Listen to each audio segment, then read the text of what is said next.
Hello everyone. Once again welcome you to the biology online classes.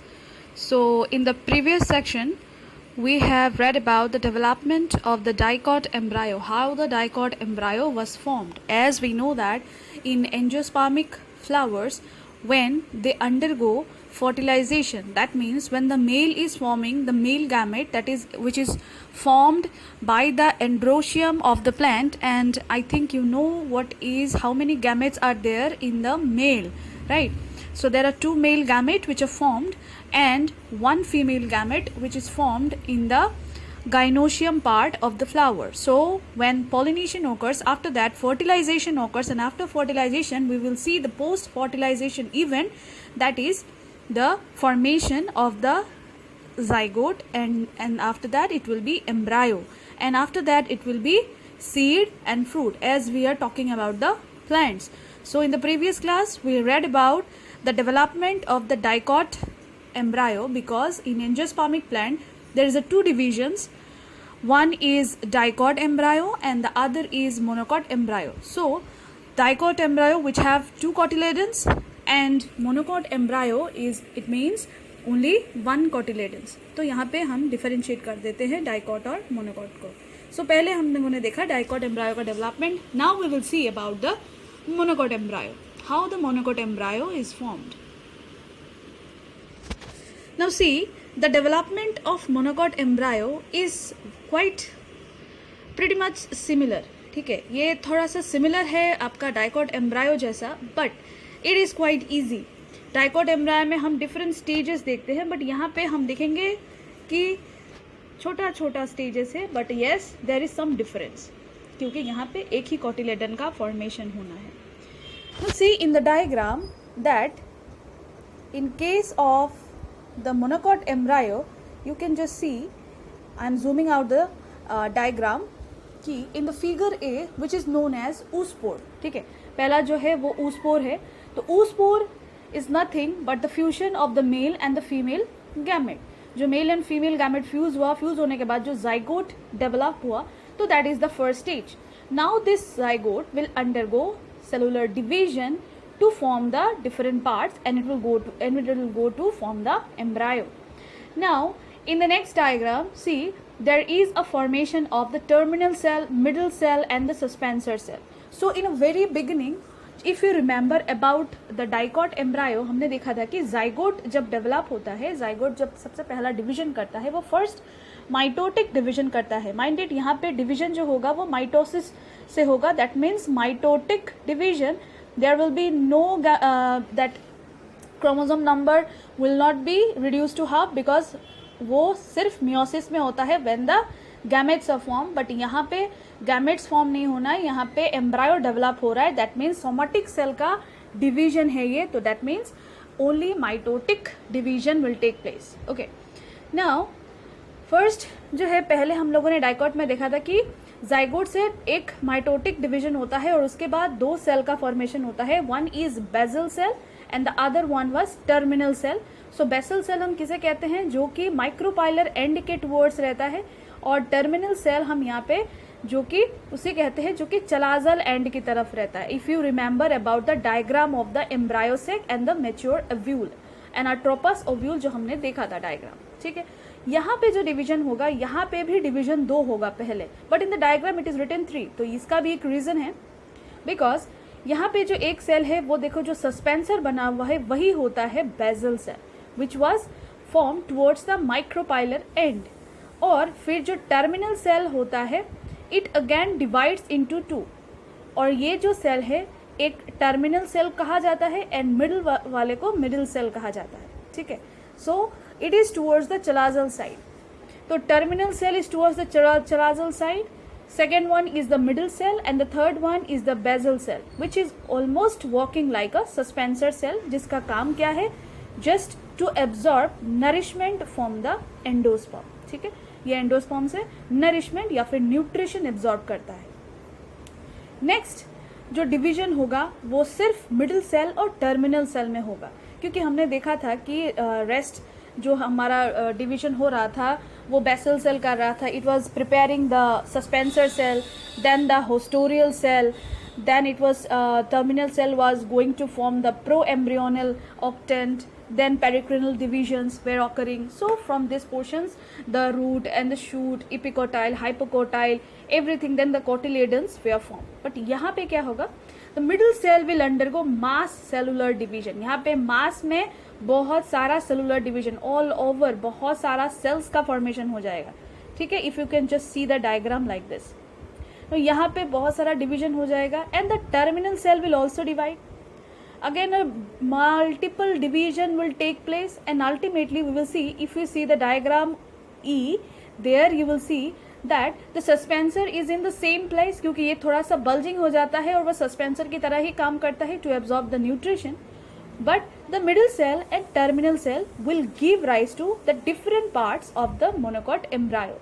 So what is the different parts here? Obviously the radical part, which is not termed radical in case of monocot plant, plumule, then hypocotyle, epicotyle and one and only cotyledon. तो यहाँ पे if you're talking about the monocot plant, तो जो cotyledon जो form होगा, it is only single cotyledon. ठीक है, तो यहाँ पे जो monocot है वहाँ पे हम cotyledon term use नहीं करते हैं basically. तो we will see what are the different terms we are going to use it. Now see in the diagram F, there are the main thing which is labeled. See the suspensor cell, then from the middle cell the radical, hypocotyle. So middle cell से ही formation होता है आपका radical का, hypocotyle region का, plumule का. ठीक है, and plumule means what? The future shoot, and radical means what? It is the future root. And from the terminal cell it will undergo a mass of cellular division to form the cotyledon. ठीक है, after that just see the diagram in H. ठीक है, if you see the H diagram, see the H diagram, if we are considering a very small plant like grasses, if you consider the monocot plant, a very good example is the grasses. Now if you compare the grasses embryo, there you will find a very papery soft like cotyledons. So here the cotyledon will be termed as scutellum. ठीक है, the terminology is very very important. It is scutellum. ठीक है, because short questions oftenly come from these sections. Scutellum. Then see here it is written coleoptile, and then again it is written coleorhiza in the very last section. Now coleoptile किसे कहते हैं? Coleoptile is the shoot portion. ठीक है, जो कि हम यहाँ पे बोल रहे थे plumule. In case of dicot we are telling it as a plumule. लेकिन monocot plant में क्या होता है? Plumule is covered by a sheath of cells which is a very short and very thin layer of cells, जिसको हम coleoptile कहते हैं. तो डायरेक्टली हम यहाँ पे plumule नहीं कहते हैं, यहाँ पे हम coleoptile बोलते हैं in case of plumule. ठीक है, और यहाँ पे जब हम radical के बारे में बात करेंगे तो radical is also covered by a sheath of cells which is known as coleorhiza, right? तो root का जो covering है that is coleorhiza, and obviously there is a presence of root cap. We know what is the function of root cap, right? Then there is a shoot apex, there is a scutellum which is known as cotyledons, right? तो यहाँ पे सिर्फ single cotyledon form होता है. तो जो main thing हम यहाँ पे देखेंगे वो है जो पहला डिवीजन जो होता है, it is from the zygote, then it is going to form the 3 cells, not actually 3 cells, 2 cells, and from the 2 cells one cell remain like this basal cell, and it becomes swollen and just takes the place of the suspensor to absorb the nutrition from it, and the other cell divides to form 2 cells which is known as the middle cell and the terminal cell. After that, this terminal cell will undergo a mass of cellular division to form a single cotyledon, and the middle cell will undergo cellular division to form the other parts like coleoptile, coleorhiza, right? Then hypocotyle and epicotyle regions, right? So this is the overall development of the monocot embryo. So let's again summarize what are the things we have seen there. So see, these are the important points which I have highlighted. In case of monocot seed only one cotyledon develops. Yes, we all know that only one cotyledons develop. In case of monocot seed, the diploid zygote undergoes mitotic divisions and 3 cells are formed. So the The cell which is towards the micropylar end give rise to basal cell, and the cell towards the chalazal end give rise to the terminal cell, and in between them middle cell is present. So there is a 3 cells. Towards the micropylar end क्या है? Basal cell है, and after that terminal middle cell, and then the terminal cell. Next, the basal cell, it did not undergo further divisions, and it just works as a suspension to push that embryo or the other part of the embryo towards the endosperm and to absorb the nutrition from it. And the middle cell divides to form the root tip, root cap, root cortex, hypocotyle, and the suspensor cells, right? After that, the terminal cell give rise to the scutellum, which is the cotyledon. As we know that in case of monocot plant, we term it as a cotyledon scutellum. Next, the radicle in case of monocot is covered with sheath, which is called as a coleorhiza, and the plumule is known as coleoptiles. So these two terms are very important, coleorhiza and coleoptiles. Mind it, we are not using this term in case of dicot plant, but we are using it in the monocot plant.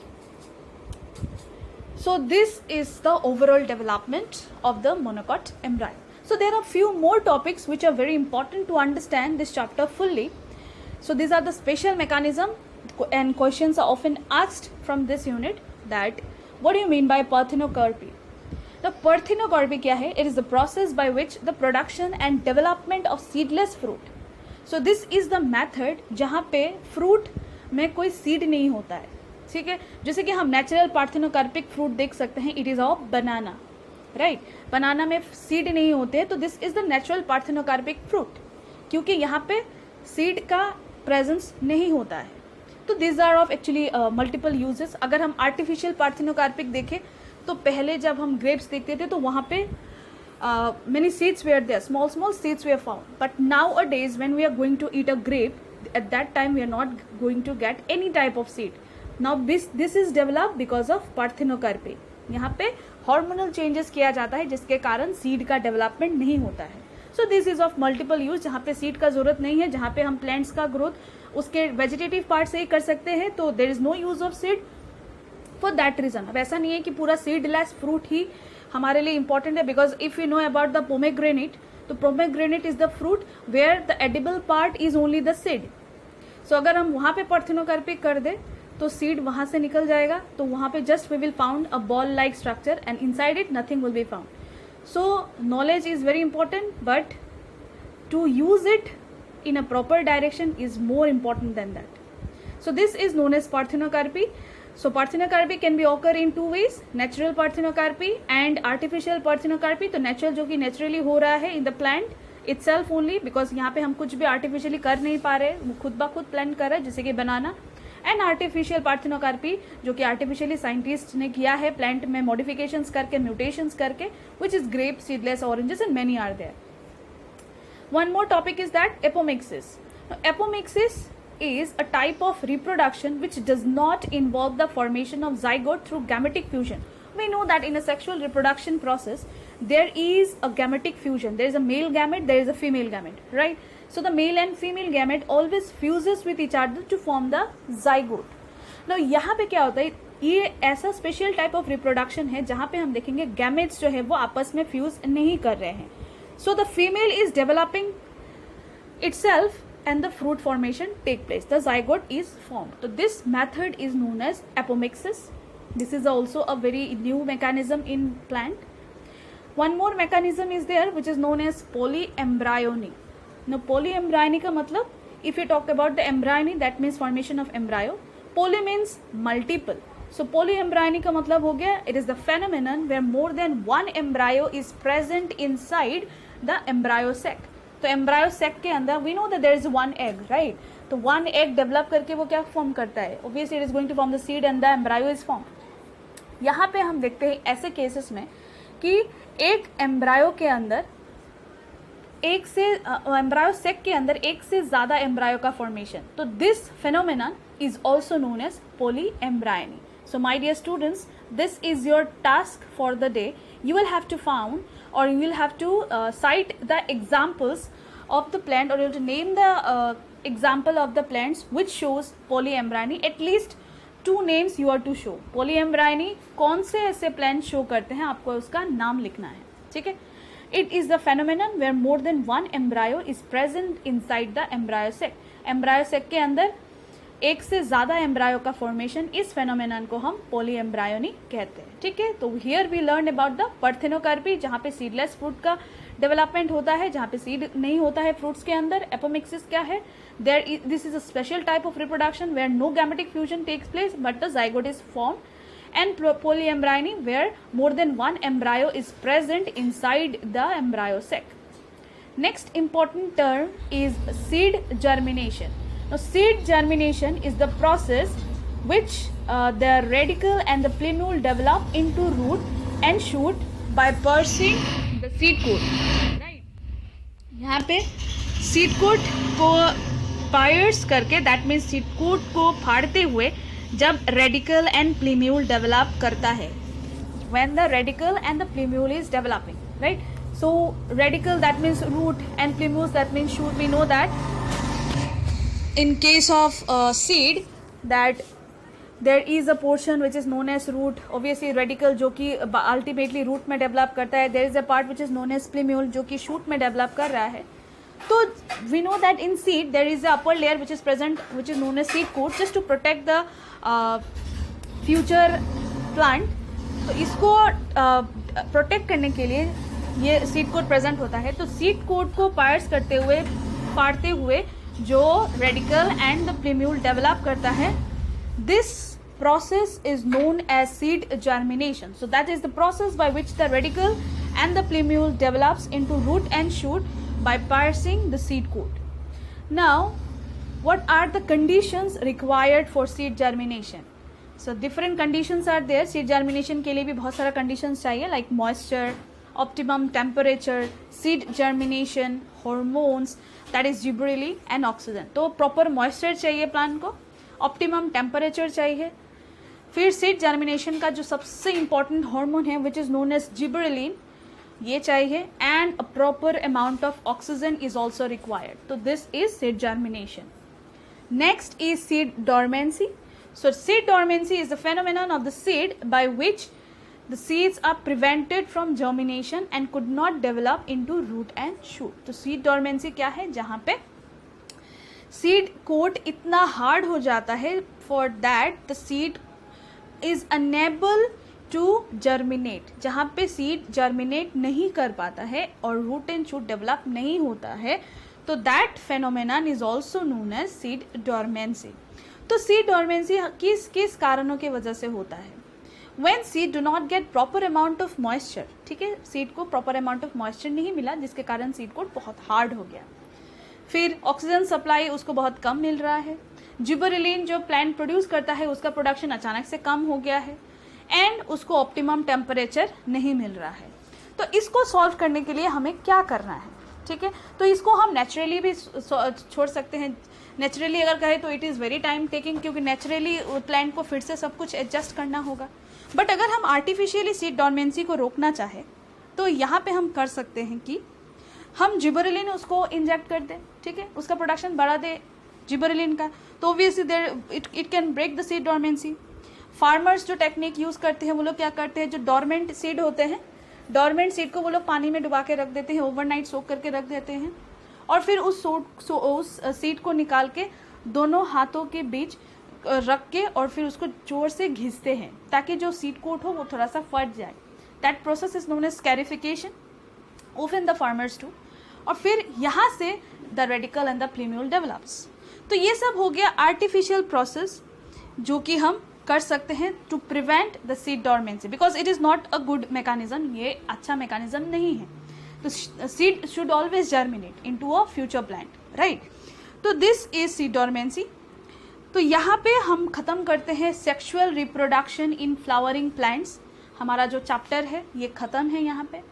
अगर आप लोगों को कुछ समझने में कुछ problem है, you can ask me, you can write me in the comment section. और जो कि मैंने आपको होमवर्क दिया है वो होमवर्क भी आप मुझे कमेंट सेक्शन में कमेंट करके लिखना है, ठीक है, कमेंट करके लिखना है. And please don't forget to write your name, good name that means your full name, जो भी आप लिखते हैं कभी भी शॉर्ट नेम में मत लिखो, ठीक है। जैसे कि कुछ स्टूडेंट्स ऐसे लिख देते हैं शॉर्ट में, ऐसा नहीं, हम जो नाम आपका रजिस्टर में है वैसा नाम लिखो। फिर आपका जो प्रॉपर सेक्शन है, and don't forget to mention your roll number, ठीक है। तो हमारे लिए चेक इजी हो जाता है, ठीक है, और आपको आइडेंटिफाई कर सकते हैं हम लोग आराम से। तो this is my request to you. So please please please, this chapter is very very important, try to learn it very very sincerely. आप पूरा लेक्चर को अच्छे से सुनो, अगर कोई भी प्रॉब्लम होता है आप मुझे कॉल करके पूछ सकते हैं, ठीक है। So thank you and have a nice day.